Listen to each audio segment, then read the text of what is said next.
Good morning. Here's your daily tarot reading for it is Friday. Friday. I move some of these crystals around. Thank you very much, crystals. Citrine, aventurine. Get that over here to the side. I've got a couple of cards that came out during my meditation. I always like to pull my Kuan Yin cards there, but I might pull one specifically during the meditation as well, because I know these were yeah, these might be for you too, though. Maiden Magu again came out, and this is about Maiden Magu is definitely about being in the springtime, and what resonated with me actually a little bit while I read her. I'm putting my shawl on because it's cold. As I told you, I'm just outside of Washington D.C. in the Bethesda area. But at any rate, what occurred to me with this was really being that maidenish feeling and being in that maiden, fresh kind of energy. But I also, during my meditations, read from the Rudolf Steiner Calendar of the Soul. And in the verse that we're working with this week, depending on which version of the calendar you're working with, because this year was a little strange, some of the weeks are off.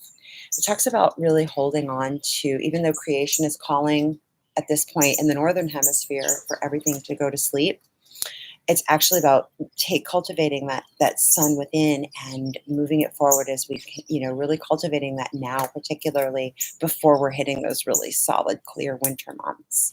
And so that came up for me and resonated with the weekly reading the weekly verse that we're working with this week in that particular calendar.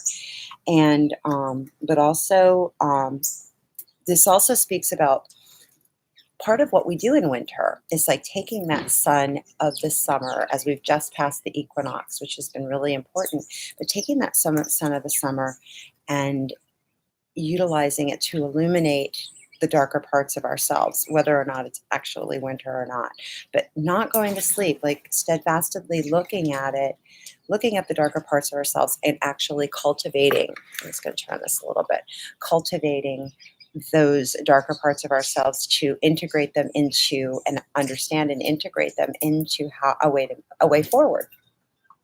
So that was one piece that came up. That may be for me, that may be for you. I mean, I'm talking about it. So, and the other thing was immortal treasures. And this was definitely about being in that healing energy, but also striking that balance. And balance has come up, come up, come up, come up, come up. Like, where are you overexerting yourself? Where are you choosing to expend your energy? And definitely cultivating an intimacy and a way forward, not a way forward, but a way to connect with yourself more than others. So an intimacy with self. And I kept, during my meditation, thinking about the imagery and that Lover's card that came up in yesterday's reading about this warrior. It was almost like that Mars and Venus meeting, which we are going to have a little bit more of not a conjunction with them, but I know that there is some connection with them that we're expecting coming up, but we're working into that Venus and Jupiter energy, and that, that masculine being really super supportive of the feminine, but the feminine also being like super supportive of the masculine, where that I was noticing, like thinking about the garb of that masculine imagery in that card, but he's a soldier, he's a soldier and he's in the water. And so she's like, bringing out that feminine aspect of him, which only strengthens him more to hold her up. And she's just in this like complete bliss, and she's in her glory. And, how can we choose the partnerships that put us in that, that place of, through our warrior heart, through our endeavors, through our creativity, through the things that we do in the world for ourselves and for other people, how can we work with that energy in a way that also really makes us shine, really puts us in that place of just amazing energy. Anyway, so those are some of the things that came up in my meditation, and let's see what the cards have to offer. I'm going to go ahead and pick up the cards, which again are the Gilded Tarot, and I keep forgetting to look up who the person Hi, Vesper. And Vesper is a star. How can we be in that star energy? And that was a card as I was shuffling through, like that star energy kept coming up, and that came up earlier this week as well. So I go back and read that. I think that was like on Monday. The star energy came up along with the death card. I'm pretty sure. So what do we need to let go that we can turn around and utilize to make us shine? To put us in that place of bliss, of freedom, of just exuberance, of just like, I'm here to do amazing things in this world. And, how can we do them together? That kind of energy.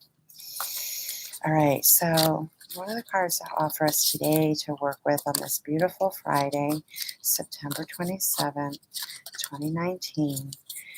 And one thing I do want to mention is sometimes that some of the readings that I do, you may want to actually look at a few days later, because oftentimes I pick up things that are coming sooner than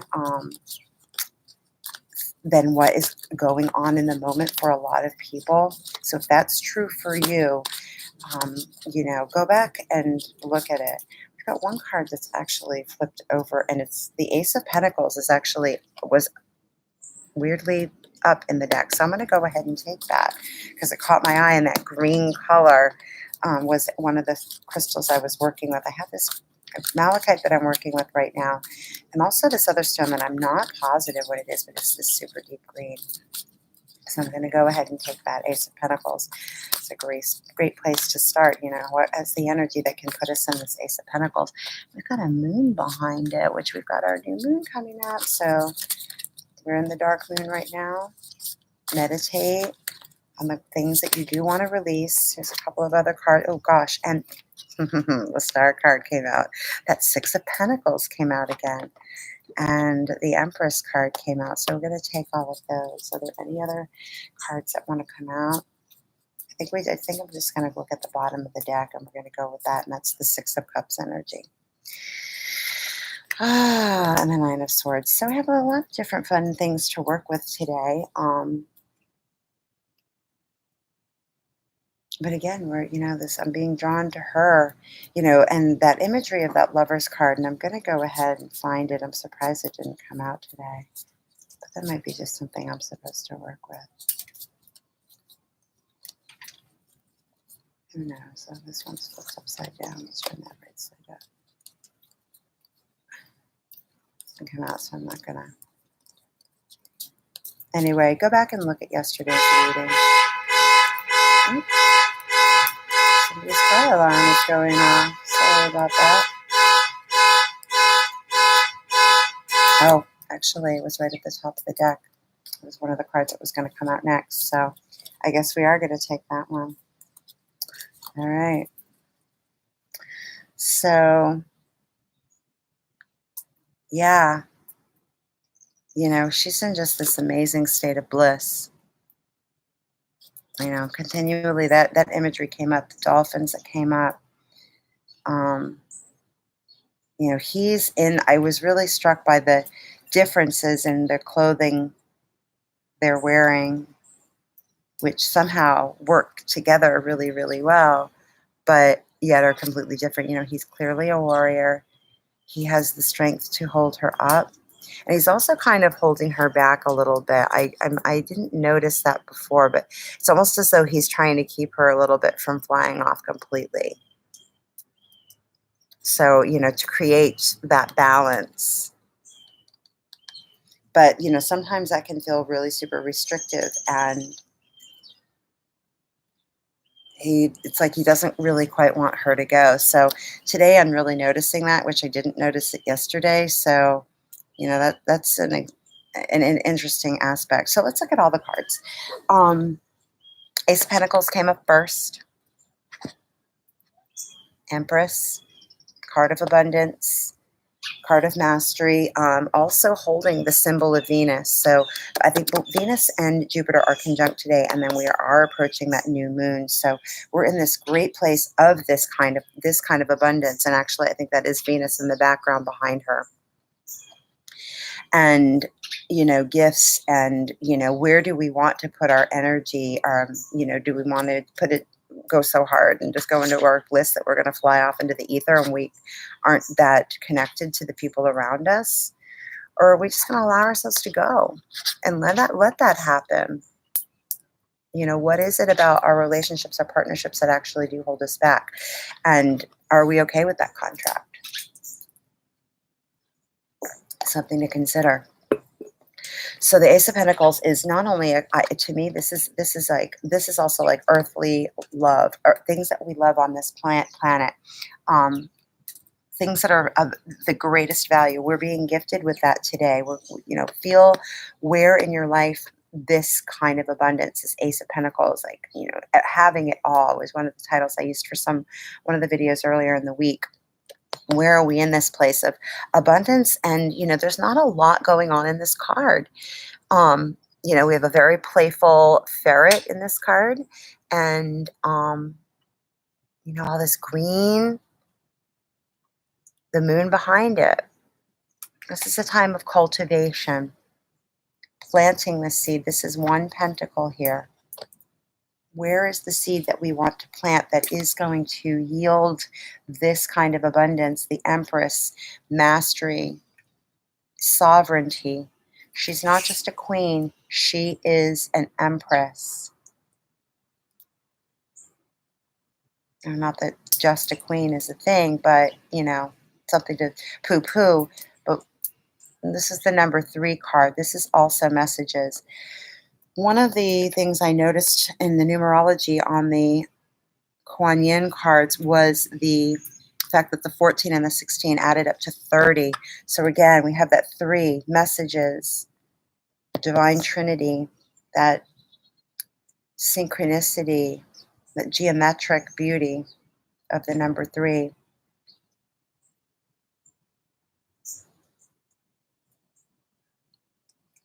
The star card is the number 17, which is 1 and 7, bringing 8. That's a power. That's a number of power of infinity.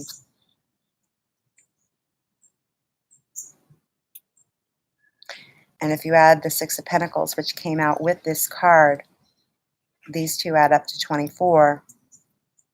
2 and 4 is 6. And again, that brings us back to that 3. 6 breaks down to 3 when you divide it by 2. Very powerful messages and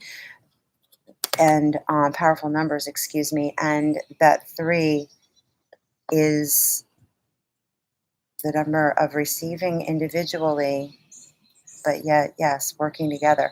I'm not sure where I'm going with that. Sometimes, the messages come in and I can't always discern them, which is why I come back a little bit later. I'm going to look at the book of angel numbers. The ascended masters are helping you. Usually this means an ascended master you feel close to. For example, Jesus, Kuan Yin, a saint, or some other spiritual or religious figure.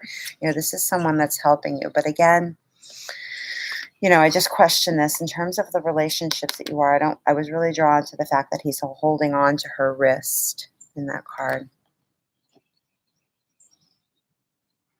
Maybe it is in an effort to ground her, to keep her energies, to keep her, to allow her to find that grounded place so she can do her work. She can bring that filter, what she is receiving. It's, like a grounding energy, like an electrical current, and it's something that grounds an electrical current. You can think about it like that. And again, we have the 6 of the need to find that balance between how we dole out and to whom we dole out our energy. The star card is also creating that balance. You see her, she's balancing the water from back and forth. The sign of Aquarius is generally associated with the star card. And the sign of Aquarius is the water bearer. It's not a water card. It's not a water sign, but it is the water bearer. And it brings water and life to lots of different people. It doesn't kind of like hang out and like stick with them, but it has to like move on to the next person. So again, a card of healing, but doing it within balance, making sure that you're also taking the time to heal yourself. And that may be part of what's going on in this card as well. Like we see that card, but he's like, hey, you got to do all this stuff, but you also, I need you here with me too. Like, how do we strike that balance in our relationships if that's something that you're looking for? And other cards in the bottom of the deck, again, that 6 of Cups is what came up. So these are like, 6 of Cups is also a card of being playful. And I'm thinking about my cat who was really insistent on my meditation this morning, and you saw her earlier. But and the bunny came up in my meditations as well. Again, we have this isn't the Seven of Cups where you're picking and choosing from lots of different cups, but I feel like this particular deck does have that representation. Maybe we're picking and choosing from things from our past that we are going to take forward with us, which has a sense, kind of, you bring that a Six of Swords kind of energy going on there, but in a softer way with the flowers as opposed to swords. But you still have we still have the same kinds of colors that you see in the Seven of Cups, which came up in yesterday's reading. So it's about picking and choosing the things from the past that actually do work forward, and picking and choosing where we're going to expend our energies. And you've got this Nine of Swords that's underneath. Nine of Swords that was underneath, which is a card of worry. Putting it in worry energy actually isn't useful. So if whatever, worry is just a meditation on fear, and none of what's going on in any of these cards represents fear. If there's something that's coming up for you that's fearful today, take the time to sit with that, examine it, go back and forth with it a little bit, examine the fear, sit with it, get grounded, and decide what it is that actually does bring you this kind of bliss, this kind of joy, this kind of abundance.